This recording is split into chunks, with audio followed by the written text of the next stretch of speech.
بكاؤه في الصلاة.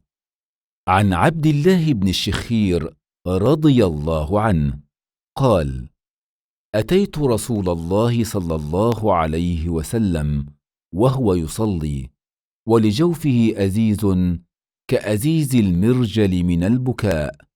أخرجه أحمد وأبو داود وصححه الألباني. المرجل الإناء الذي يغلى فيه الماء، والأزيز صوت غليان الماء فيه. وهذا الحديث دليل على جواز البكاء في الصلاة، وأنه لا يفسدها على الصحيح من أقوال أهل العلم، خاصة ما كان بسبب ذكر الجنة والنار.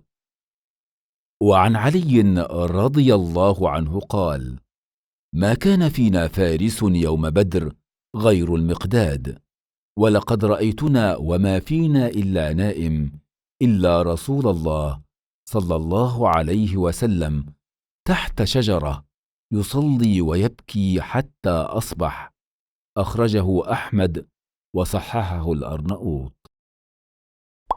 برنامج أكاديمية زاد، علم يزداد.